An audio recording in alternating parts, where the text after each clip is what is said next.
හරි අපේ short video series එකේ හතරවෙනි වීඩියෝ එක සල්ෆියුරික් නිෂ්පාදනය. right H2SO4 නිෂ්පාදනය. අපි H2SO නිෂ්පාදන ක්‍රමයක් තියෙනවා. ස්පර්ශක මේකට වලට මතක තියෙනවා ඇමෝනියා වලට හේබර් කිව්වා ඇලෙක්ට්‍රෝස්ටෝල් කිව්වා මේකට ස්පර්ශක මේකට කියනවා.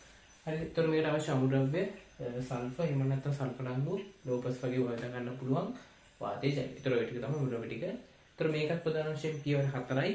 4 ගැන මම එකින් එක පැහැදිලි කරන්නම්.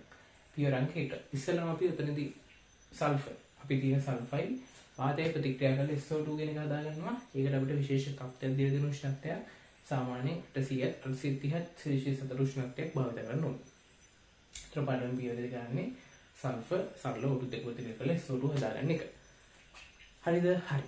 ඊට පස්සේ පියවර අංක 1 මතක තියාගන්න. ඒතර පියවර අංක 2ට එද්දී අපි කරන්නේ මෙතනදී අපි හදාගත්ත SO2 ආය වාතයත් එක්ක ප්‍රතික්‍රියා කරලා SO3 හදා ගන්නවා. හරිද? අපිට මෙතනදී හදාගත්ත SO2 ආය වාතයත් එක්ක ප්‍රතික්‍රියා කරලා SO3 හදා ගන්නවා. ඒතර මේ ප්‍රතික්‍රියාව තාවදායකයි. මේක ඇවිල්ලා සමතුලිත එක්ක දෙන ප්‍රතික්‍රියාව වෙන්නේ. මේකට විශේෂ තත්ත්වයක් තියෙනවා. උෂ්ණත්වය සාමාන්‍යයෙන් 450 සෙල්සියස් වගේ උෂ්ණත්වයක්.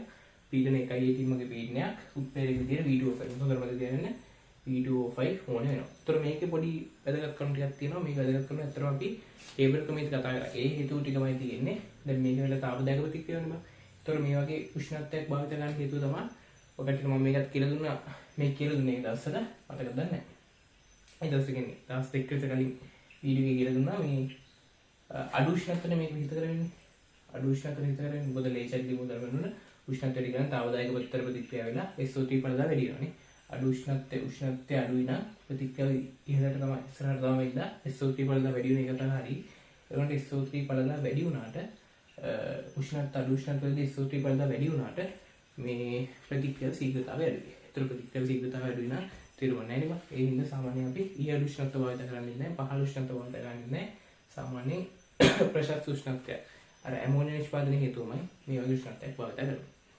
හරි. පීඩනය ගැන කතා කරොත් පීඩනය ගැන පැටි ගන්න සාමාන්‍යයෙන් මෙන්න මේ ප්‍රතික්‍රියාව නැඹුරු වෙන්නේ ඉහළ පීඩන වලට නේද මේක හිතලා. ඉහළ පීඩන වලට බාහන SO3 පළදා වැඩි කරන්න පුළුවන් ඉහළ පීඩන වලට. හැබැයි මේකට පොඩි පොයින්ට් එකක් තියෙනවා. මේ වගේ 1 ATM පීඩනයක් යූස් කරත් අපි සාමාන්‍ය ප්‍රතික්‍රියා බලුවොත් සාමාන්‍ය ඉහළ පීඩන වල දැන් මේක හිතලා. පීඩන ඉහළයි නම් මොකද වෙන්නේ? පීඩන අඩු කරගන්න ලේෂර්ලි මුදල්මුණ ඉහළ වෙන ප්‍රතික්‍රියාව ඉස්සරහට යනවා. ඉස්සරහට යනවා කියන්නේ SO3 පළදා වැඩි කරගන්න පුළුවන්. හරිද? ඒ වුණාට අපි මෙතනදී නිකන් 1 ATM වගේ පීඩනයක් යූස් කරන්න හේතුව මේ 1 ATM වගේ පීඩනයක් යූස් කරත් මේකේ සාමාන්‍ය කාර්යක්ෂමතාව නැත්තම් ඵලදායීතාව සාමාන්‍ය 99ක් විතර තියෙනවා. එන මේ ප්‍රතික්‍රියාව ඵලදායීතාව 1 ATM පීඩනයක් යූස් කරලා 99ක් විතර තියෙනවා. හරිද? එතකොට නිකම් බොරුවට බන් නිකන් 1 ATM පීඩනයක් දීලා හොක් කරගන්න පුළුවන්කම තියෙද්දි 10 ATM වගේ පීඩනයක් දීලා නිකන් පිස්සු නැහැ නේද මිනිස්සුන්ට. ඒ හින්දා තමයි අපි සාමාන්‍ය මේ වගේ පීඩනයක් යූස් කරනවා. ඇත්ත කතාව ඇත්ත ඉහළ පීඩන තමයි මේකට හිත කරලා SO3 පළදා වැඩි කරන්න ඉහළ පීඩන තමයි හිත කරලා ඒ වුණාට සාමාන්‍යයෙන් මේ වගේ මේ ඵලදායීතාවක් තියෙද්දි තව 100 එකක් වැඩි කරගන්න නිකන් තේරුම් නැහැ නේ. පීඩන වැඩි කරලා ඒ හින්දා 1 ATM පීඩනයක් යූස් කරනවා. ඒතර V2O5 තමයි උත්ප්‍රේරක. ඒතර පියවර දෙකක් හරි. හරි පියවර අංක 3.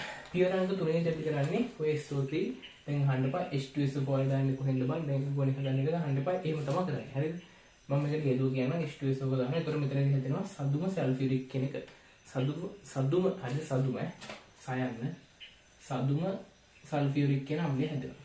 හරිද? ඔක ඇවිල්ලා H2SO7 තමයි සූත්‍රය. ඒතර මේකට හේතුව තමයි බං මෙහෙම හේතුවක්. ඔය කටි හිතන්නකෝ අපිට උන ඔය කටි දාන්න මේක ඉනෝවනික් වල තියෙනවා SO3 ජලයක් දාලා H2SO4 දාගන්න පුළුවන්. හරිද? අපි ලැබ් වල මේ ප්‍රතික්‍රියාව සාමාන්‍යයෙන් ලාවට කරනවා මේක ඉනෝවනික් වලක් තියෙනවා.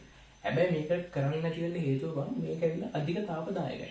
හරිද? මේ ප්‍රතික්‍රියාව අධික තාපදායකයි. ඒතර කාර්මික වශයෙන් කරද්දී මෙහෙම ප්‍රතික්‍රියාව වෙච්ච ගමන් මේක වාෂ්ප වෙලා යනවා. හරිද? තේරුමක් තියෙනවා තේරුමක් නැහැ නේ බං. ඉතින් මෙහෙම වෙච්ච ගමන් මේක වාෂ්ප වෙලා යනවා නේද? තේරුමක් නැහැ. ඉතින් කාර්යතුම අපි H2SO4 හදන්නේ නැහැ. ඒ හින්දා අපි කරන්නේ මේකට ඉස්සෙල්ලාම කොහෙන් හරි හදාගත්ත H2SO4 තියෙන H2SO4 ටිකක් දාලා සදුම සල්ෆියුරික් හදනවා. පියවර අංක 4 දී කරන්නේ ඔය සදුම සල්ෆියුරික් වලට ආය ජලයක ප්‍රතික්‍රියා කරලා H2SO4 හදා ගන්නවා. ඔන්න ඔය තමයි පියවර 4. ඒතර මේකට හේතුව මොකද්ද? SO3 ජලයක ප්‍රතික්‍රියා කරන්න ප්‍රතික්‍රියා කරනවා H2SO4 හදනවා.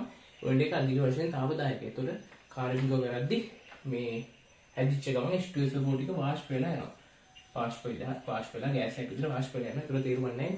ඒ හින්දා අපි ඉස්සෙල්ලාම සදුම සල්ෆියුරික් හදලා සබුණු සල්ෆියුරික් ජලය එක්ක ප්‍රතික්‍රියා කරලා අපිට මෙතනින් සල්ෆියුරික් හදාගන්න පුළුවන්. හරි. ඒතර ඔය ටික තමයි පියවර 4 වැදගත් ප්‍රමුඛ ටික කිව්වා.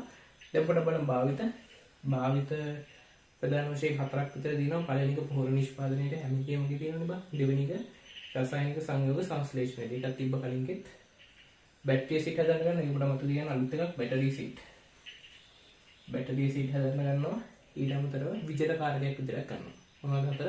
පොහොර නිෂ්පාදනයේට රසායනික සංයෝග සංශ්ලේෂණයට බැටරි සීට් හදන්න විජල කාර්යයක් විදියට. ඒතර එක්සැම්පල් වලින් ටික මම ආයෙත් සාරාංශයක් විදියට කියන්නම්. සල්ෆියුරික් නිෂ්පාදනයේ කියන අපි ස්පර්ශකමේ කියන අමුද්‍රව්‍ය සල්ෆර් අඩංගු ලෝහ වාතයේ ජලය ඉවරෙකදී කරන්නේ SO2 හදාගන්නවා.